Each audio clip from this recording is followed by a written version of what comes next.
El aire ateniense olía a sal y a promesas cuando Irene nació entre columnas de mármol y secretos familiares.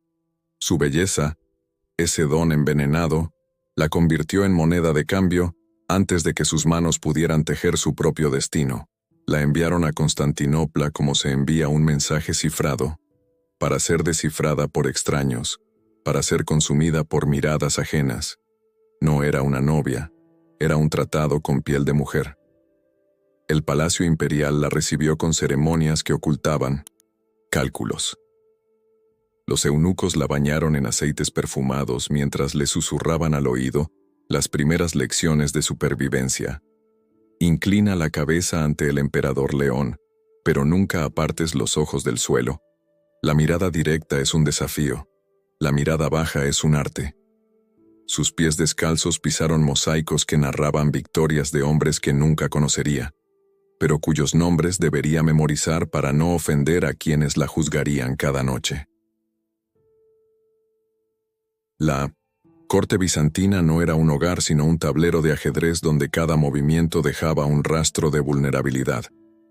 Irene aprendió a moverse como la reina, en todas direcciones pero siempre sola. Sus doncellas atenienses fueron sustituidas por mujeres de rostros impenetrables que informaban de sus suspiros nocturnos. Su cuerpo dejó de pertenecerle la noche en que León IV la desposó con la frialdad calculada de quien adquiere un territorio disputado. Engendrarás un heredero, le dijeron. No era una bendición, sino una orden imperial. Y así lo hizo. Constantino nació entre sábanas de seda imperial, mientras los astrólogos y los sacerdotes se disputaban el significado de un eclipse parcial que oscureció la ciudad aquel día. El niño no conoció el pecho de su madre. Las nodrizas imperiales lo apartaron antes del primer llanto, porque los herederos no debían ser contaminados por el afecto materno. En los corredores prohibidos, Irene aprendió a convertir su sonrisa en máscara y su silencio en escudo. Observaba cómo las concubinas imperiales envejecían en alas apartadas, cómo las viudas de emperadores anteriores se desvanecían en conventos lejanos. Comprendió que en Bizancio, el poder no residía en la corona, sino en la capacidad de anticiparse al veneno, a la conspiración, al olvido forzado. Los iconos de la Virgen, prohibidos durante la iconoclastia que su esposo defendía, se convirtieron en su consuelo secreto. En ellos veía lo que ella nunca sería: una madre venerada, una mujer con voz propia. Irene tocaba los contornos de aquellas imágenes escondidas bajo su lecho, mientras juraba que algún día, cuando el poder fuera suyo, aquellos rostros sagrados volverían a los muros de Constantinopla. León IV la vigilaba con desconfianza creciente. Las alianzas políticas que una vez justificaron su matrimonio se habían transformado en sospechas. El emperador enfermaba con frecuencia, y sus ojos, inyectados en sangre, se posaban en ella como acusándola de un crimen aún no cometido. Los médicos imperiales murmuraban sobre venenos lentos. Los sacerdotes hablaban de maldiciones atenienses. La primera vez que un cortesano se atrevió a rozar su mano en un pasillo oscuro, Irene sintió el vértigo de lo prohibido, no por deseo sino por la revelación de que su cuerpo, ese territorio imperial, podía convertirse en su primera arma de rebelión. No correspondió al gesto, pero tampoco lo denunció. El hombre desapareció semanas después, enviado a una provincia lejana. Fue su primera lección de poder. Los secretos compartidos crean deudas eternas. Cuando las fiebres consumieron finalmente a León IV, dejando a Constantino huérfano de padre, pero no de ambiciones ajenas, Irene no derramó lágrimas públicas. Los cronistas describieron su rostro como una máscara de mármol, hermosa pero fría como la muerte misma. Lo que no registraron fue el temblor de sus manos cuando, por primera vez, tocó el cetro imperial, no como consorte, sino como regente, de un imperio que nunca había concebido que una mujer pudiera gobernar por derecho propio. Aquella noche, sola en sus aposentos, contempló su reflejo en un espejo de plata pulida. Ya no era la niña ateniense enviada como tributo, era una viuda imperial con un hijo emperador de 9 años, rodeada de consejeros que la despreciaban y cortesanos que la deseaban. La llamaban regente, pero ella ya sabía que sería emperatriz. Lo que aún no sabía era el precio que pagaría por ello. Los primeros días de su regencia transcurrieron entre susurros y conspiraciones apenas disimuladas. Los eunucos del Sacro Palacio, esos hombres mutilados que acumulaban secretos como otros acumulaban oro, la observaban con una mezcla de fascinación y terror. Una mujer sostenía ahora el cetro imperial, y el orden natural del cosmos parecía haberse invertido. Los patricios bizantinos, con sus barbas perfumadas y sus túnicas bordadas en oro, se inclinaban ante ella con la rigidez de quien reverencia un sacrilegio necesario. Staurakios, el eunuco que se convertiría en su más fiel consejero, fue el primero en comprender la naturaleza del poder que Irene estaba dispuesta a ejercer. Augusta, le susurró durante una audiencia privada. Gobernar como una mujer en Bizancio es como danzar sobre brasas ardientes. Cada paso debe parecer leve, pero cada huella debe ser profunda. Los icóndulos, defensores de las imágenes sagradas que León IV había perseguido, encontraron en ella una protectora inesperada. Irene comenzó a restaurar los iconos en las iglesias, desafiando la política iconoclasta que había dominado el imperio. Para muchos, era un acto de piedad. Para los más perspicaces, era su primera declaración de independencia. Las imágenes de Cristo y la Virgen que volvían a los templos eran también un recordatorio. Lo divino podía manifestarse en formas inesperadas, incluso en el cuerpo de una mujer que gobernaba. Mientras el joven Constantino crecía entre tutores que le inculcaban desconfianza hacia su propia madre, Irene construía su red de poder. Cada nombramiento, cada decreto, cada ceremonia pública reforzaba su autoridad, y cada noche, en la soledad de sus aposentos, enfrentaba el vacío que ningún poder podía llenar. El primer hombre que se atrevió a amarla durante su regencia fue un joven oficial de la Guardia Varega. Niceforos tenía la piel marcada por cicatrices de batalla y ojos que no sabían mentir. Durante un desfile militar, sus miradas se encontraron por un instante demasiado largo. Semanas después, fue asignado a la guardia personal de la regente.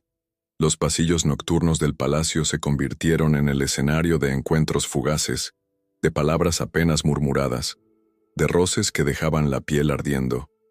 «Si alguien descubre esto, moriremos ambos», le advirtió ella una noche. Él respondió besando las palmas de sus manos, esos instrumentos de poder que firmaban decretos durante el día y temblaban bajo sus caricias en la oscuridad. 3 meses después, Niceforos fue enviado a sofocar una revuelta en la frontera oriental. Su cuerpo nunca regresó. Los informes oficiales hablaban de una emboscada, de bárbaros salvajes, de una muerte honorable. Irene recibió la noticia con el rostro impasible, pero esa noche destrozó cada objeto de sus aposentos, mientras sus doncellas fingían no escuchar. ¿Había sido ella quien firmó su sentencia al amarlo? ¿O había sido el logoteta del Dromo, ese ministro de ojos astutos que parecía conocer cada secreto del palacio? Aelios, un eunuco de origen persa que servía como su copero, se convirtió en su segundo amante. No por pasión, sino por la extraña intimidad que surge entre quienes conocen el sabor de la soledad. Sus encuentros eran breves, casi rituales, como una medicina amarga que alivia temporalmente un dolor crónico. Aelios desapareció silenciosamente, trasladado a un monasterio lejano donde, según se rumoreaba, se le cortó la lengua para que no pudiera hablar de lo que sus ojos habían visto. La corte bizantina, maestra en observar sin parecer que miraba, comenzó a tejer leyendas sobre la viuda imperial. Las más crueles la describían como una mantis que devoraba a sus amantes. Las más piadosas hablaban de una mujer atrapada en una jaula dorada, cuyos únicos momentos de humanidad eran castigados con brutalidad. La verdad, como siempre en Bizancio, se diluía entre incienso y veneno. Mientras tanto, Constantino crecía. Ya no era un niño, sino un adolescente resentido que veía en su madre no a una protectora, sino a una usurpadora. Los nobles descontentos comenzaron a reunirse en torno a él, susurrándole que era hora de reclamar el trono que le pertenecía por derecho. Irene lo observaba desde lejos, reconociendo en sus gestos la arrogancia de León IV, preguntándose en qué momento su hijo se había convertido en su enemigo. Cuando cumplió 16 años, Constantino anunció su intención de gobernar sin regencia. Irene, en un movimiento que sorprendió tanto a sus aliados como a sus enemigos, accedió públicamente. Esa noche, en la privacidad de su cámara, le dijo a Staurakios: «Dejemos que el cachorro crea que tiene las riendas. Los caballos obedecerán aún mi voz». En los meses siguientes, Irene se retiró aparentemente a una vida de devoción y obras piadosas. Su hijo, ebrio de poder recién adquirido, comenzó a deshacer sus políticas, especialmente la restauración de los iconos. Lo que no sabía era que cada noche, en aposentos secretos del palacio, Irene seguía recibiendo informes, firmando órdenes, tejiendo alianzas, y ocasionalmente, permitiéndose breves momentos de consuelo en brazos de hombres que aceptaban el riesgo mortal de amarla.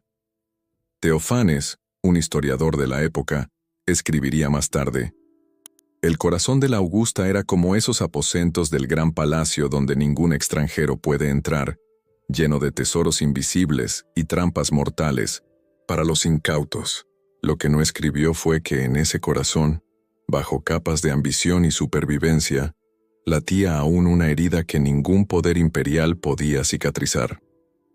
Los archivos imperiales de Bizancio, esos laberintos de nidos en pergamino y tinta donde la historia oficial se escribía, con meticulosa precisión, contenían extraños vacíos durante el reinado de Irene. Nombres tachados, folios arrancados, referencias a hombres que parecían evaporarse entre un documento y el siguiente. El archivero imperial, un anciano llamado Teófilo que había servido a 3 emperadores, notaba estos silencios con el temor reverencial de quien observa el nacimiento de un eclipse. Algunos hombres, escribió en su diario personal encontrado siglos después en las ruinas de un monasterio, desaparecen 2 veces en Bizancio. Primero sus cuerpos, luego sus nombres. Herodios, comandante de la Guardia Palatina y conocido por su lealtad incuestionable, fue quizás el más notorio de estos desaparecidos. Hombre de mandíbula firme y ojos penetrantes, había ascendido rápidamente gracias a su valor en las campañas contra los búlgaros. Los rumores en los baños públicos, verdadero pulso informativo del imperio, hablaban de miradas sostenidas entre él y la Augusta durante las ceremonias imperiales, de encuentros nocturnos en los jardines del palacio, de una pasión que trascendía la mera ambición política. Un amanecer de invierno, su ausencia fue notada durante el cambio de guardia. Sus pertenencias permanecían intactas en sus aposentos. La espada ceremonial sobre la cama, las sandalias junto al brasero aún tibio, un poema a medio escribir. Ninguna investigación fue ordenada. Ningún reemplazo fue nombrado oficialmente durante semanas, como si el imperio esperara su regreso. Cuando finalmente se designó un nuevo comandante, el nombre de Herodios ya no se pronunciaba en voz alta. Los pescadores del Bósforo encontraron un cuerpo mutilado semanas después, tan desfigurado que resultaba irreconocible. Nadie reclamó aquellos restos, que fueron sepultados sin ceremonias en tierra no consagrada. Pero una mano anónima dejaba regularmente flores de almendro, las favoritas de Herodios, sobre aquella tumba sin nombre. Las desapariciones seguían patrones, reconocibles para los observadores más astutos. Primero, un hombre, generalmente joven, atractivo, en posición de poder pero no lo suficientemente elevada como para ser intocable, captaba la atención de la emperatriz. Luego venían los favores discretos, asignaciones especiales, regalos, aparentemente casuales, invitaciones a ceremonias donde normalmente no tendría cabida. Después el silencio, ausencias inexplicadas, rumores ahogados, miradas desviadas cuando se mencionaba cierto nombre. Miguel de Amastris, comerciante de sedas cuyo negocio florecía bajo el patronazgo imperial, desapareció tras entregar personalmente un cargamento de telas púrpuras en los aposentos de Irene. Su familia recibió una compensación generosa y tierras en una provincia lejana. Su nombre fue borrado de los registros comerciales, como si nunca hubiera existido. León el Armenio, diplomático cuyos informes sobre las cortes persas eran celebrados por su perspicacia, fue enviado a una misión en tierras lejanas tras ser visto saliendo de los aposentos imperiales al amanecer. Nunca llegó a su destino. Su último informe, sellado y entregado la noche antes de su partida, contenía entre líneas de política internacional frases de una intimidad desconcertante. Como el navegante que ha vislumbrado costas que no aparecen en ningún mapa, he conocido territorios del alma que ningún hombre debería reclamar como propios. Bizancio perfeccionó con Irene un arte antiguo, el de borrar personas sin dejar rastro de sangre. No eran ejecuciones, pues éstas requerían acusaciones formales y creaban mártires.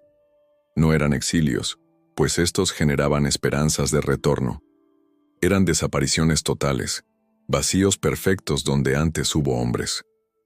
Los pocos que sobrevivieron a la intimidad imperial lo hicieron a costa de transformaciones radicales. Antonios, poeta laureado cuyas odas a la belleza de la Augusta rozaban la blasfemia, apareció un día con el rostro desfigurado por ácido. Tropecé y caí sobre un brasero, explicaba a quien preguntara. Continuó escribiendo poemas a la emperatriz, pero ahora hablaban de su sabiduría, de su piedad, nunca de su cuerpo. Nicéforo, que serviría como tesorero imperial durante décadas, sobrevivió adoptando una máscara de asexualidad absoluta, transformándose en una presencia tan gris y aséptica que resultaba imposible imaginarle capaz de pasión o deseo. Los rumores decían que se había sometido voluntariamente a la castración para protegerse, convirtiéndose en eunuco, no por nacimiento ni por orden imperial, sino por terror. En las calles de Constantinopla, las madres advertían a sus hijos, ambiciosos: no busques el favor de la emperatriz, sus ojos son puertas hacia la nada. La belleza de Irene, que en su juventud había sido celebrada en poemas y mosaicos, adquirió con los años un aura siniestra. Los artistas la representaban cada vez más estilizada, más hierática, menos humana.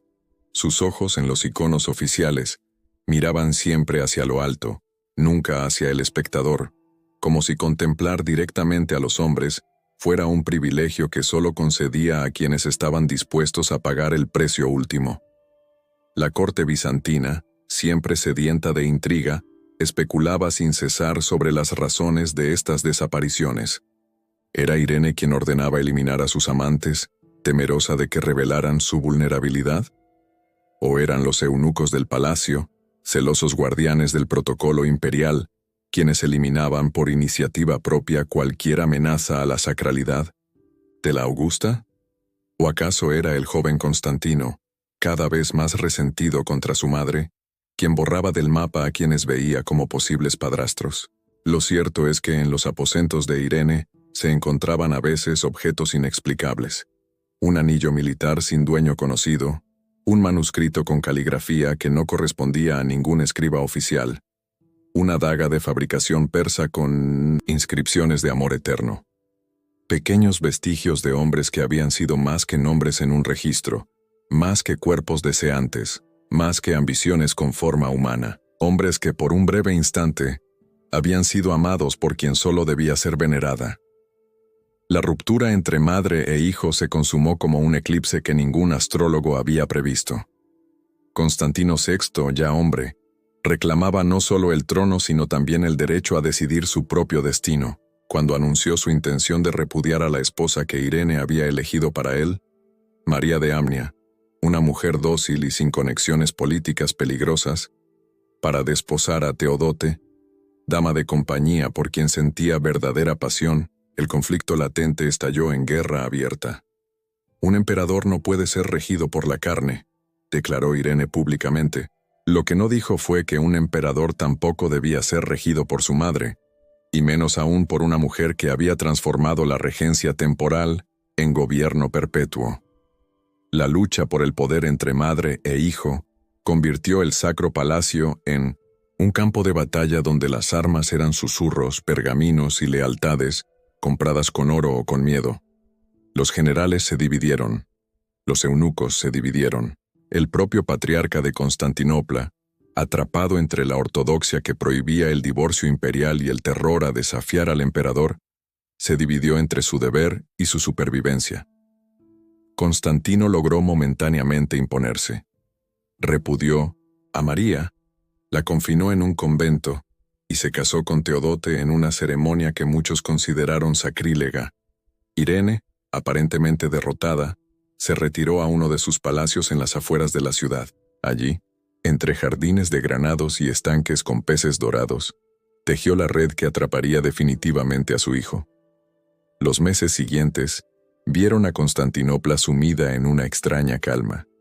Constantino gobernaba, Irene rezaba.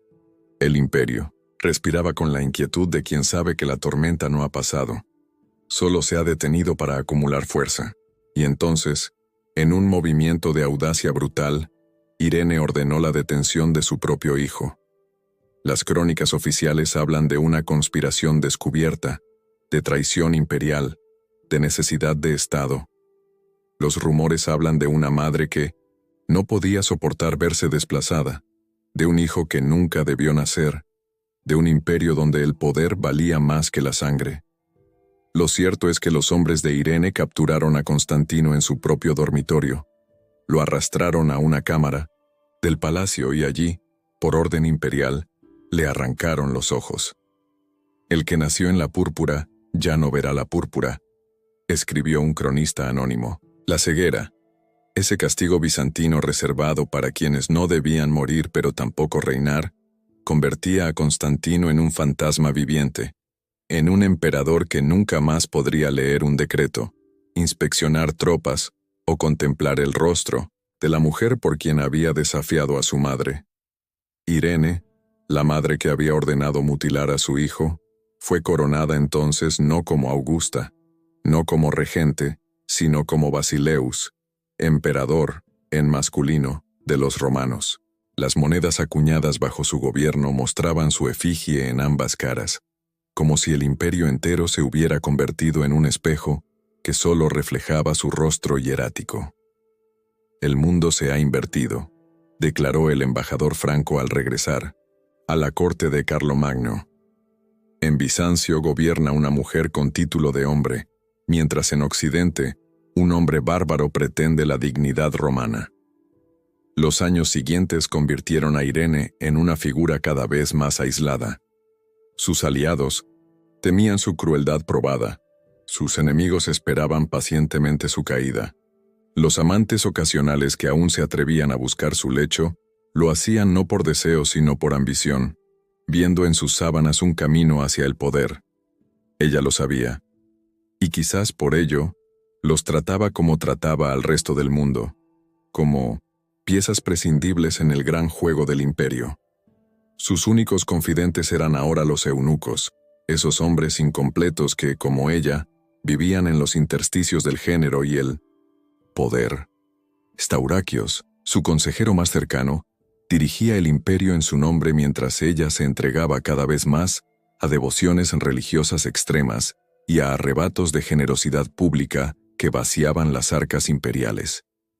La emperatriz que había arrebatado ojos a su hijo comenzó a perder gradualmente la vista, aquejada de una enfermedad que los médicos no sabían, o no se atrevían, a nombrar. Sus audiencias públicas se volvieron más escasas.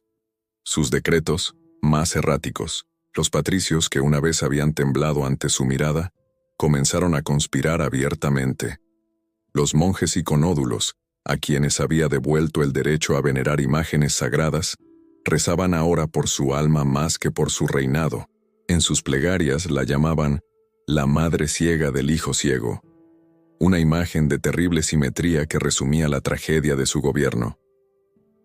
Una noche de verano, Mientras contemplaba con ojos nublados el Bósforo desde su balcón, Irene confesó a Sinodosier, una doncella: «He sacrificado mi vientre al trono y mi alma al poder. Y ahora, cuando miro hacia atrás, solo veo una procesión de sombras donde debería haber rostros amados». El ocaso del poder llega siempre como la noche en el desierto. Primero, imperceptible, luego súbito, finalmente total. Para Irene, vino con el susurro de sandalias por pasillos nocturnos, con guardias que desviaban la mirada cuando debían protegerla, con consejeros que dejaban frases a medias. La conspiración que la derrocaría nació, irónicamente, en los mismos aposentos donde ella había tramado la caída de tantos otros. Nicéforo, el gran logoteta del tesoro, hombre de sonrisa tenue y ambición voraz, lideró la conjura. Este mismo funcionario que durante años había besado el borde de su manto púrpura, que había ejecutado sin cuestionar sus órdenes más oscuras, que quizás había compartido su lecho en noches donde la soledad pesaba más que la corona, fue quien orquestó su final. La noche del golpe, Irene dormía sola. Sus doncellas, sobornadas o amenazadas, habían abandonado sus puestos. Cuando los conspiradores irrumpieron en su cámara, la encontraron no como a una emperatriz, sino como a una mujer envejecida, cuyo cabello gris se esparcía sobre almohadas de seda china. No opuso resistencia. Algunos cronistas afirman que incluso sonrió como quien reconoce en el verdugo el rostro de un antiguo amante. «Has tardado demasiado, Nicéforo», fueron sus primeras palabras según la crónica de Teófanes. «Esperaba tu traición desde el día en que te nombré tesorero». El destronamiento fue rápido, casi misericordioso en su eficiencia. No hubo sangre, no hubo mutilación, no hubo la crueldad ritual que Bizancio reservaba para los usurpadores. Quizás porque Irene ya no representaba una amenaza real, o quizás porque hasta en su caída inspiraba un temor reverencial que ningún hombre se atrevía a profanar completamente.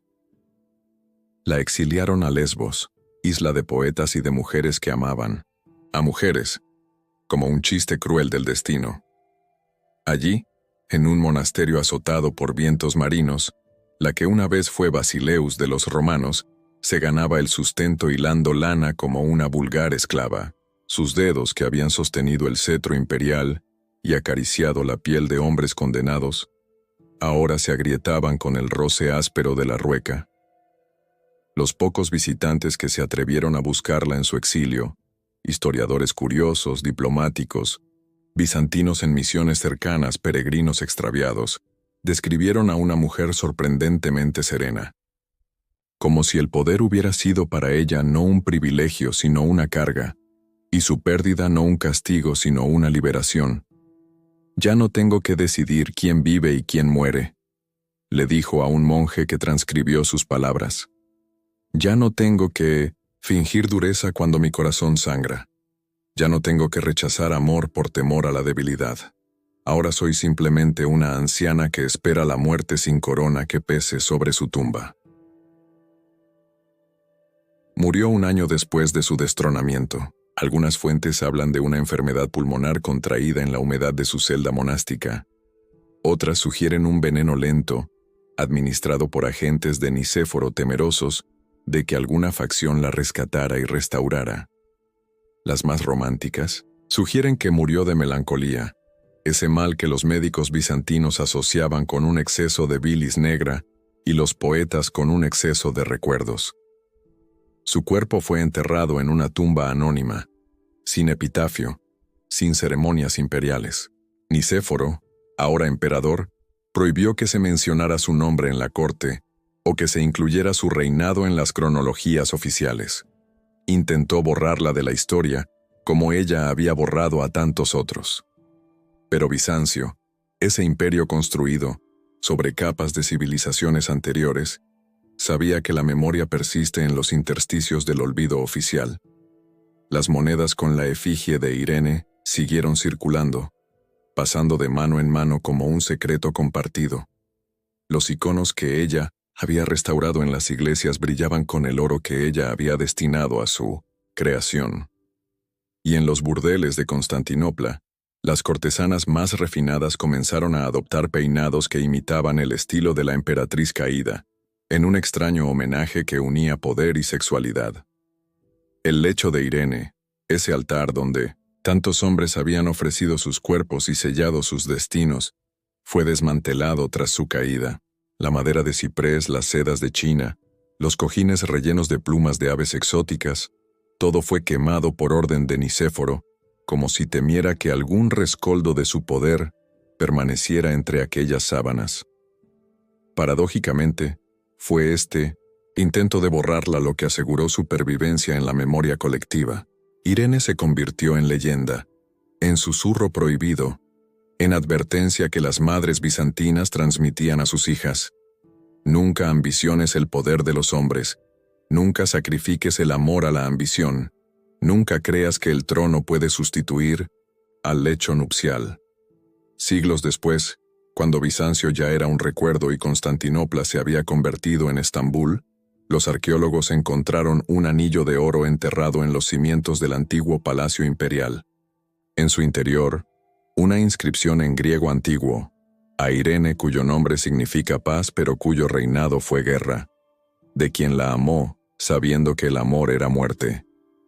Ningún registro identifica a quien lo encargó, ninguna crónica menciona su existencia.